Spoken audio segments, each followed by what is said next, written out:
Hello everybody, welcome back along. Just as I suspected, it's a second video of the day. We knew that the Premier League meeting, conference call, whatever you want to call it, was going to be happening at some point this afternoon. So a few of the big publications have now led with their findings from it. Also, we have a little line in the government's lockdown document as well pertaining to football to talk about. So plenty of stuff.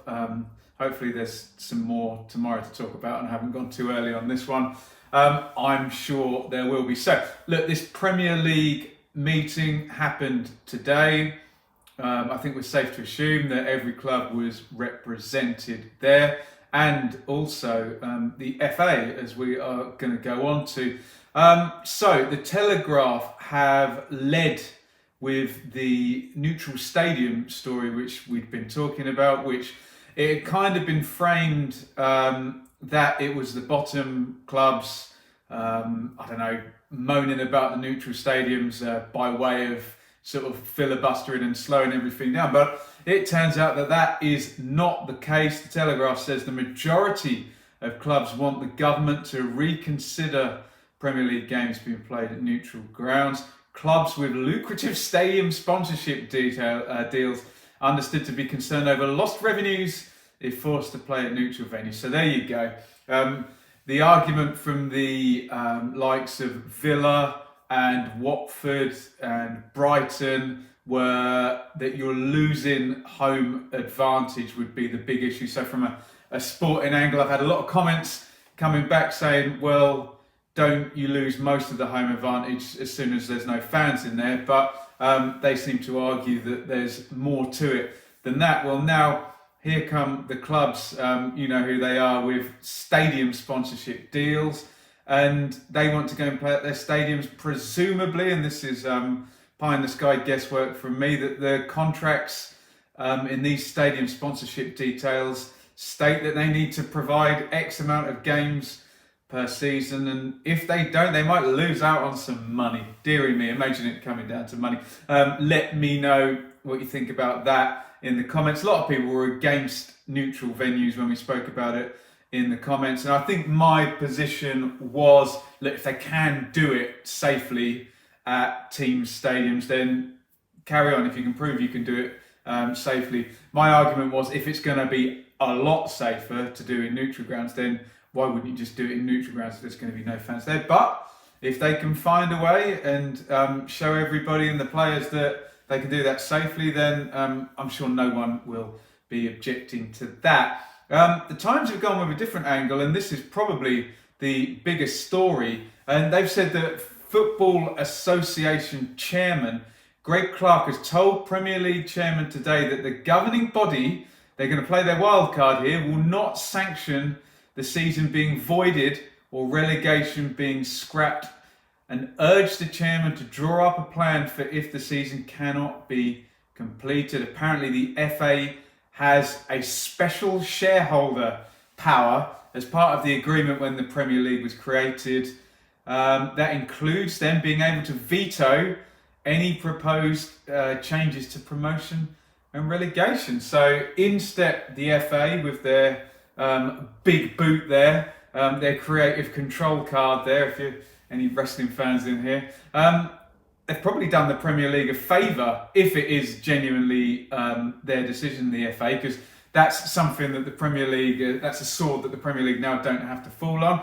Although the conspiracy part of my brain immediately said, well, have they just kind of, is that a deal between them and the Premier League, so the Premier League don't have to deliver the news and the FA is going to be the fall guy, but then no one can come back at the FA. Either way, if the FA does have this jurisdiction, we've heard Rick Parry talking about the EFL and the tri-party agreement that they would be able to block that anyway from lower down.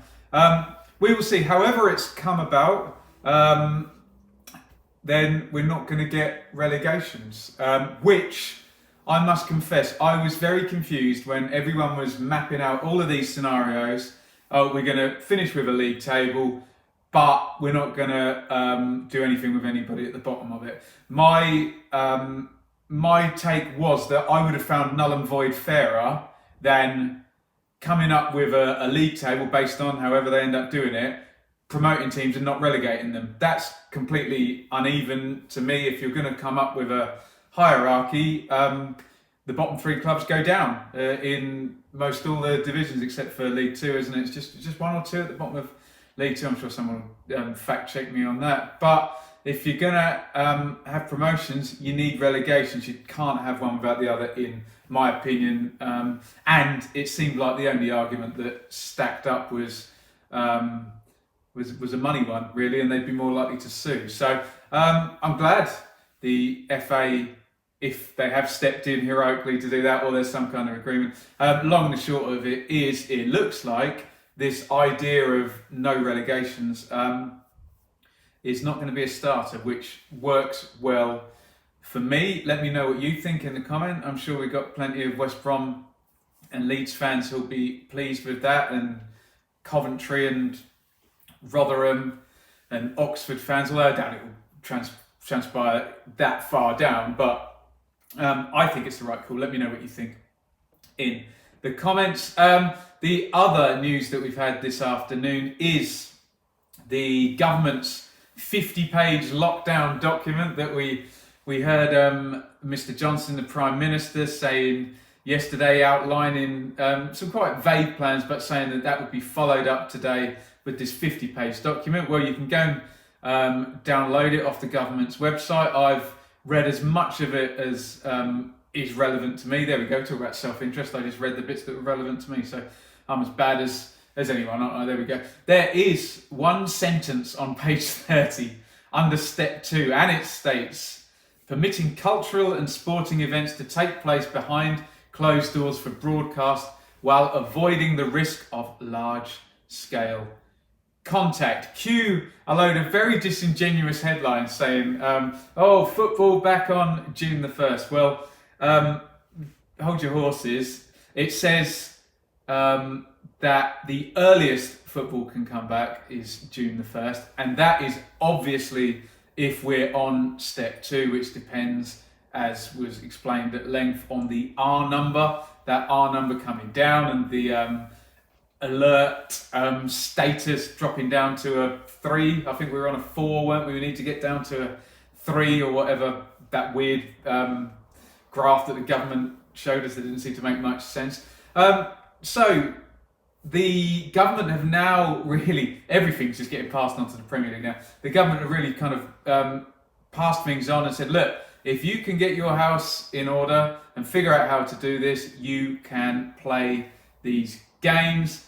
We've got to have reached step 2 though, in the R number for this to happen. It's going to be behind closed doors, we know that. And as you've seen from my comments on the Premier League meeting today, we don't know where that will be. They hope it will be in individual stadiums. We don't know when that will be. There's the training issue of them coming back on May the 18th. Certainly won't be on the 1st of June, I wouldn't have thought. I'd be terribly surprised if it was. But it's all, I've said this for a while now, it's all in the Premier League's court now, isn't it? And for the repeated comments I get on a daily basis, my God, so facetious. I've been having to deal with these for weeks now, saying, how can you play a football match with social distancing when the players go within 2 metres of each other? Obviously, we've been waiting for this announcement, and now I can answer those people, which says, the government say you can play a football match when we've reached step 2, and here we go, they deem that a football match does not represent large-scale contact, i.e. the 22 players. I think we're going to get 5 subs, aren't we? So 32 people possibly coming together that have all been heavily tested. They're saying that does not represent large contact and as larger risks. So for those people who've been commenting that over and again and doing my head in, that's the government's answer. Go and write them a strongly worded letter. Now, also, we have some context for those people messaging me and perfectly reasonably debating about players' safety. Well, now we've got context with players they're included in step 2. Now, who else is included in step 2 of this lockdown plan? Well, non-essential retail, schools returning with reception in year 1 and year 6, and local public transport. So, if we're going to be making arguments now about players' safety and this happening in step 2 of the lockdown, we need to weigh this up against the other people. Wages are irrelevant. It doesn't matter that Premier League players are paid more. We need to weigh it up against retail workers. They're being asked to go back and work.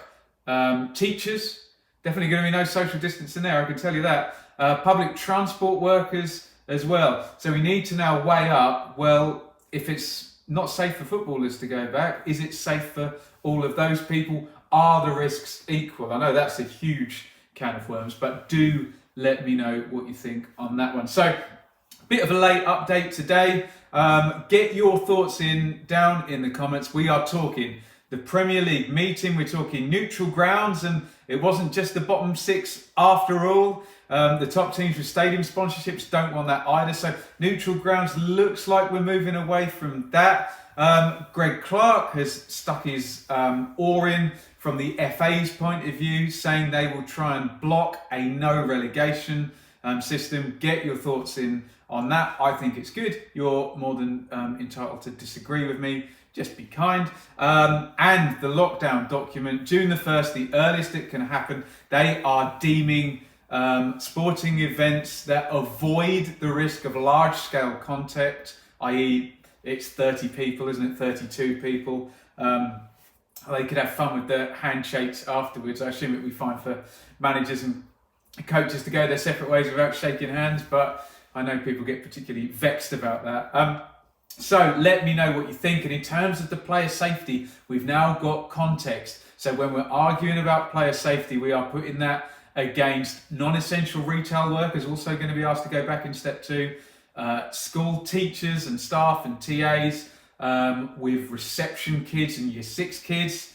That sounds like larger scale contact than a football match to me, but I don't want to die on that hill again. And transport workers as well. I guess the tube drivers, can they stay safe in the front of the tube? The bus drivers with the perspex. What about the people that run the tubes by the barriers, etc.?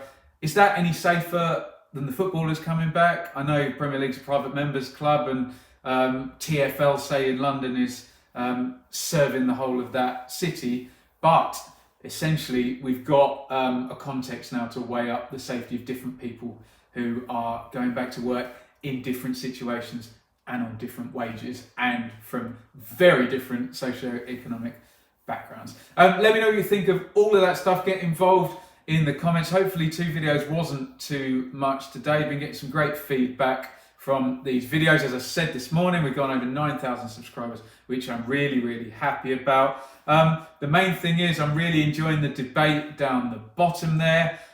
Please feel free to disagree with me. Had a nice back and forth with a guy that called me an idiot. It's okay to criticise me, but please don't insult me. You can disagree with me, but if you insult me, I do have a right to reply, I think. So let's try and keep the comments nice and kind to each other, and hopefully to me, although the vast majority of people are. Follow me on Twitter at Benjamin Bloom. Hit subscribe, ring the bell, because this system of going through the stories 3 at a time seems to be working quite well, and we're going a little bit broader than just the Championship. Having to do a lot of Premier League, but frankly, as I keep saying, the Premier League is the key, the logjam, the bottleneck to all of this opening up and sorting itself out. Get in those comments, and I will see you on the next video. Stay safe, be kind in the comments, give me your thoughts, and I'll see you all very soon. Over and out.